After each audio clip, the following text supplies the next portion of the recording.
Tak, pomalu se blíží další špacír, takže zase listuju servisní manuále, co bych kde vyservisoval. A narazil jsem tam na ten díl. Je to vodítko řetězů. Tady v tom vlastně takhle běhá ten řetěz. Takhle dokola zpátky. A indikátorem toho, že se ten díl má měnit, je tenhle ten průřez. V tomhle průřezu, který běhá ten řetěz, tak tady jsou vidět čepy, které procházejí skrz ten řetězový článek. A to, že se to má měnit, se pozná tak, že vlastně v tomto výřezu ten čep se začne ztrácet.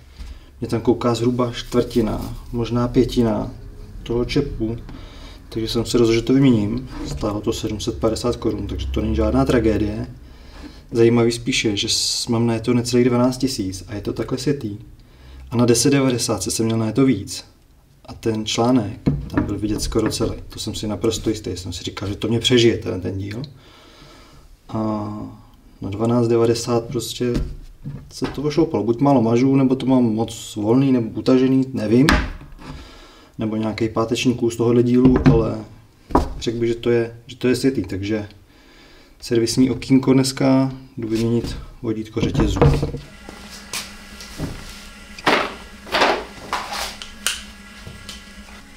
Tak začnu demontovat nějaké šrouby.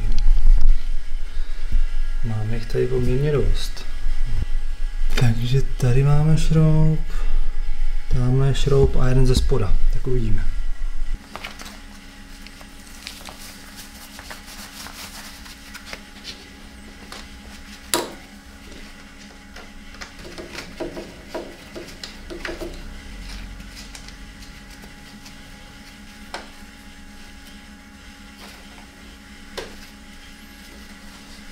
Dobrý. Hop. Tady budu lovit.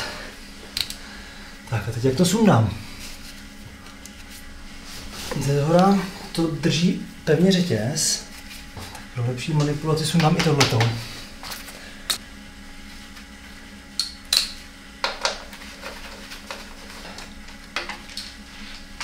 To je v pohodě. Další, co bude muset jít dolů, je tenhle ten kryt. Jo, ten je stažený. Jo, tak to je v pohodě. Tam bude pěkně nastláno oleje, bych řekl, od řetězu. Jo, tak. Tak ještě sundáme pístek od spojky.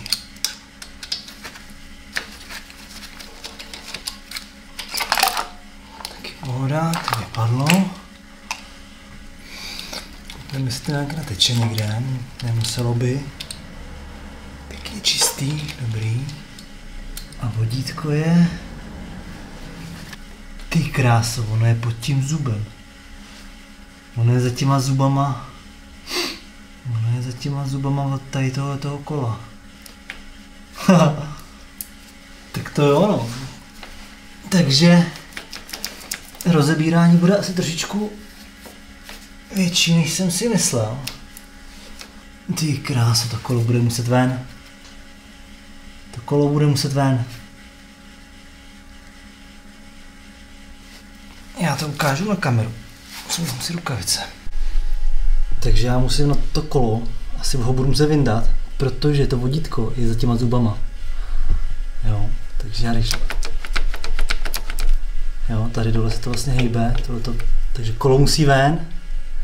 Řetěz musí ven a Bůh ví, co všechno ještě musí ven. Ještě ukážu tu měrku, kde je potřeba to vodítko vyměnit. Jo, tady už vlastně ten čep není vidět vůbec. Jo. Měl by být vidět, já nevím, víc jak polovina, spíš celý.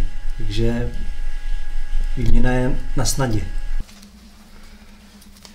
Tak. Můžu si teda povolit tu matku. A to je nějak zajištěná. Tadyhle. Je tam vohnutý plech. Takže snad to bude nějak dobře ohnout. Začneme pokusem se šroubovákem. Jo.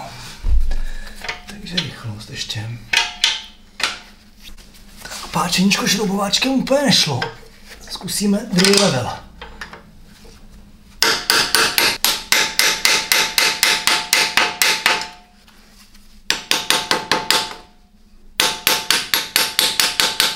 Můžu si představit, že by tohleto bylo vyřešený nějak líp. To mi přijde úplně dementní. S prominutím. Určitě budou nějaké lepší techniky. Ale v tuhle chvíli kladivo a starý šroubovák je pro mě nejjednodušší. Celkem to jde. Tak, je to rovný. Tak, to jsem jakž tak srovnal. Vidíme, jak bude povolit ta matka. Vořich je stejný jako na zadní kolo, 36.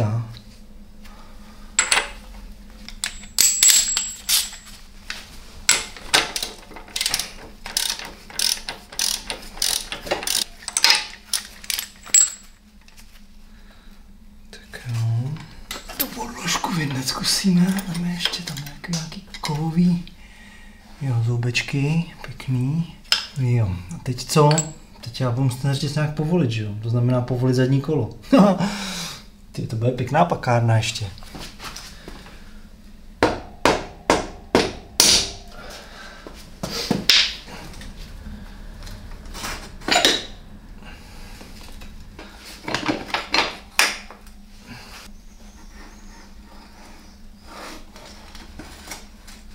Zapomněl jsem to tam vzadu pořádně odstrojit, protože tam je spousta dalších dílů.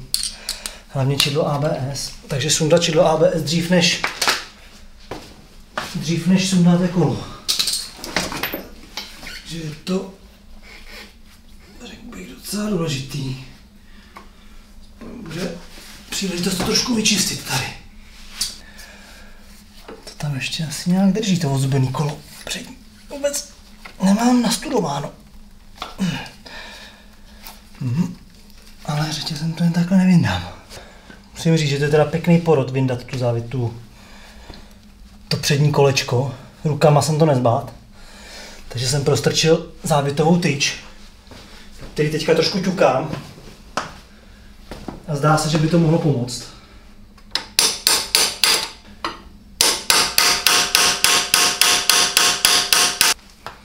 Jo, ale leze to. No ty krása. Jsem moc zvědavý, jestli to tam ještě vrátím.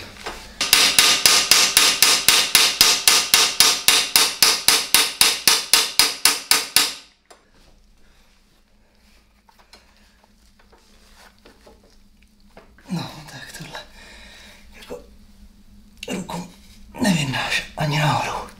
Zajímalo, jaký je na tohleto standardní postup. Jo, už stačí nějaký van.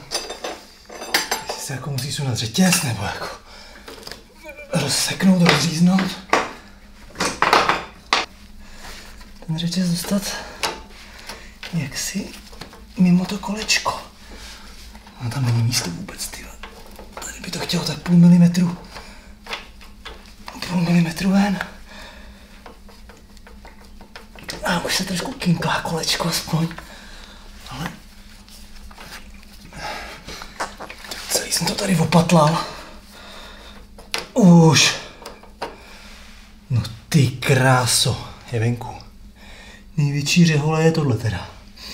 Jednoznačně. No tam to je teda pěkný. No nic, jdeme vyndávat vodítko. Mám, že to půjde už jako teďka. No, tyhle, jako taky úplně moc místa tady není. To bude sranda tam dostávat to nový vodítko, protože tohle to tam jako nejde vyndat. Tohle dělat jako každých 12 000 jako nechceš. Ježek v kleci. Tak už jsem asi našel jak na to. Koukal jsem teďka na YouTube. Samozřejmě vy nebudete muset, pokud se díváte na tohle video jako první, já jsem našel týpka, co tady povolil tuhletu osu, rozkejval tu kývku a vylomil ten řetěz. Do toho se mi nechtělo. Všiml jsem se, že tady ten díl je na šroubech, takže jde vyndat. Jeden je tady zádu šroub, druhý tady. A to je přesně to, co stačí k tomu do pytle. Co mi vypadlo. Dobrý. To je přesně to, co bude stačit k tomu, abych to vyndal. Abych se tam dostal a ten řetěz dal pryč. Takže není potřeba kývat, už jsem zahnojený, už ani nebudu používat rukavice, to nemá smysl. Prostě teďka ten řetěz podat na stranu a vodítko půjde krásně ven. Takže pokud někdo najde návod, jak vyndat tohle vodítko s tím, že bude tady rozebírat kývku, jen taky jako vyklepne a trošku ji vylomí do boku, taky to jde, ale jsou tady dva šrouby, jeden tady a vyndá se celý ten díl. Není to součást motoru, já jsem si myslel, že to je součást a není. Jde to vyndat, takže daleko snazší cesta, vyndat ten hák. Takže vlastně možná by se, to zadní kolo se musí stejně vyndat, aby se ten řetěz z toho sundal. Bez toho sundání toho řetězu to prostě nepůjde. Aby šel také posunout dopředu. Takže jo, vyčistím si to tam takhle trošičku, aby to bylo to celý zahnojený. A šupnu zpátky vodítko. Je to relativně špinavá práce. Když jsem si to původně maloval, že to budu dělat, tak to vypadalo podle toho, tak nějak jsem si představoval, že to půjde líp. Takže doporučuji si na to vzít špinavý hadry, trošku se obrnit trpělivostí, sehnat si nějakou dlouhou tyč, tenkou, já jsem měl závětovou centimetrovou, měl tak 50-60 cm na vyndání toho kolečka ozubenýho.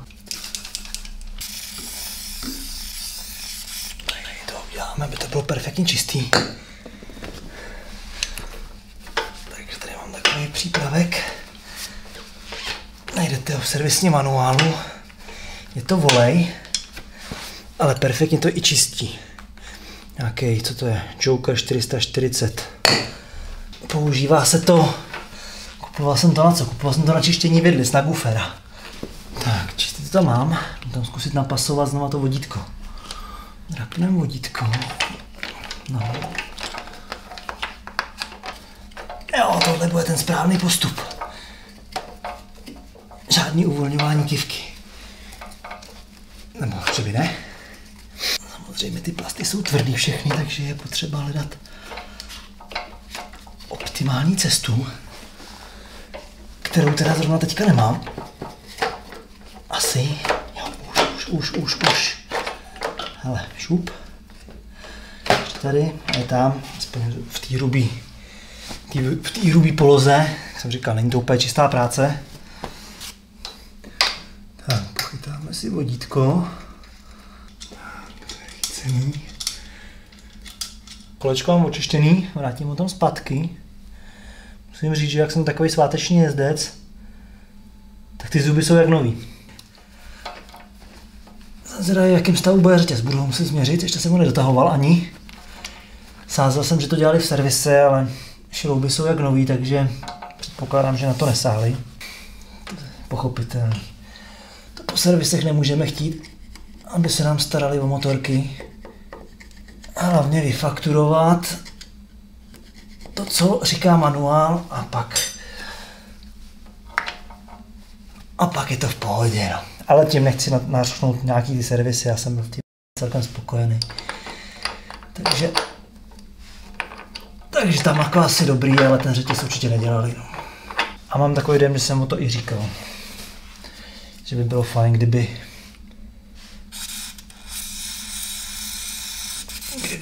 zkontrolovali řetěz. Takže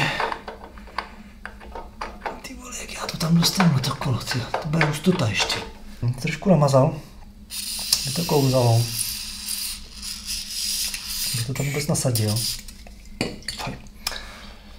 Tak, nápisem co bude. Ne, bude to. Bude to. Je tam potřeba to nasadit fakt přesně. Myslím si, že ten ořech to bude úplně ideální.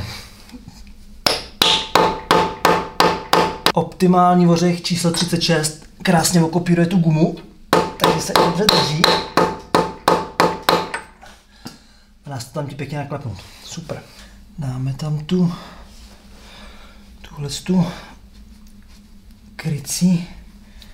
Matku, doufám, že jsem nezapomněl. Nedal jsem tam ten velký díl. Nedal jsem tam tohle. To jsem zvědavej. Jestli to tam za to ještě dostanu. A řekl bych, že jo. Tak je to tam. Tohle je vlastně kroužek, šroub.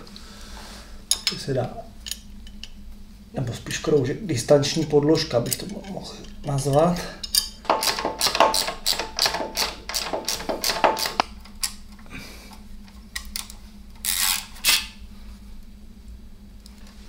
Tak, tam frkneme zpátky ten řetěz. Jo, kulový dobře. Moc brzo jsem tam vrátil ten díl. Takže zpátky ven. Já tam nedostanu řetěz. Tak. Druhý pokus, takže nejdřív nasadit kolo ozubený, řetěz nasadit, dá tam tady ten plastový nesmysl.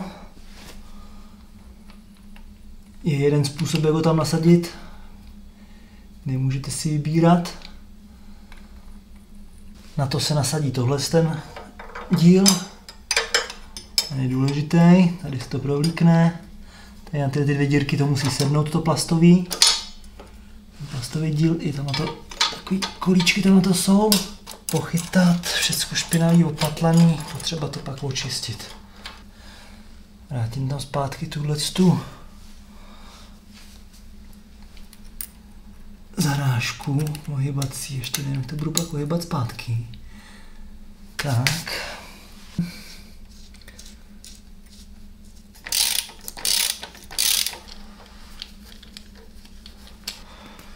Tak, namontuju tam zpátky zadní kolo. Když jsem tam měl dole, vyčistil jsem celý rozetu.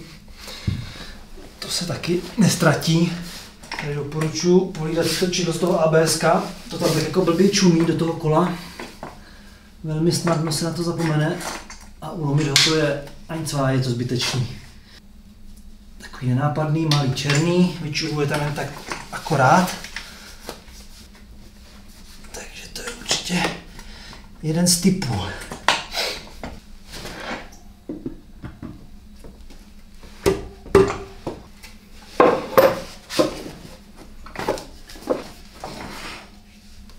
Doporučuji se na nějaký pěkný konec, tam je to takový, je to jednodušší s tím, no.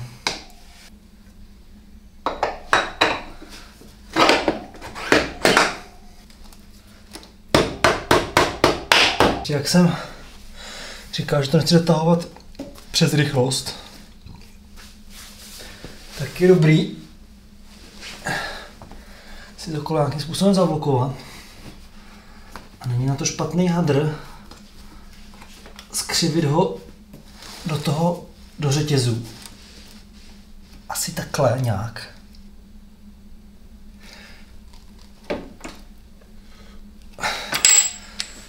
Asi takhle. Tohle je fakt prasárna, ale no teda jako nechápu, jak tohle může takováhle jako pojistka existovat dneska ještě.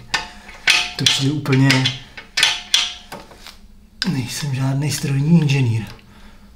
Ale jako tohle jako ochrana proti povolení šroubů, vohnutý plech, to bych se zblil. To vymýšlel kokot.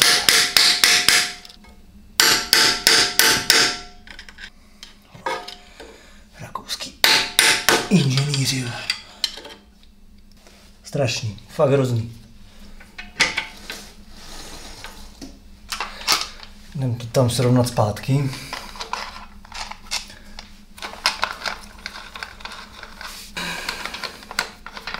Táhnem domeček spojky. Jdem trošku na jedný. Zase tady. Tak, v této oblasti měl mít všechno podotahovaný. Trošku vyčištěný. Z toho nejhoršího. Tak, to tam.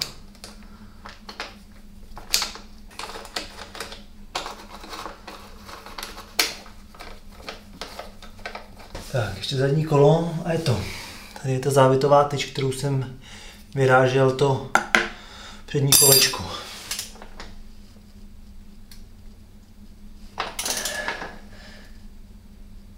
Tak, mělo by to být hotový. Koukneme se na výsledek ještě, jak to vypadá, když je to nový. Tak a tak to vypadá, když je to nově, úplně, jo.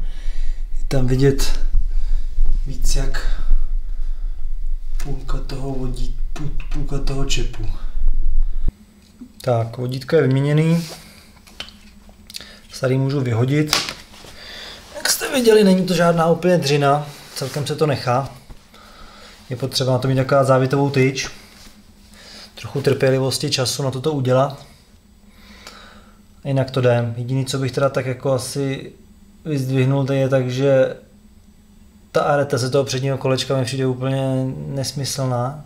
Jako to, věřím, že by šlo vyřešit nějak líp, nějakou, já nevím, prostě závlačkou nějakou, nebo já nevím, ale ne tam prostě ohybat ten milimetr, 2 mm plech tvrdý. Nepřijde mi to úplně ideální, ale jinak to šlo dobře, takže pokud máte čas a chuť, tak se do toho v klidu puste. Není to nic těžkého. Tak zatím, čau.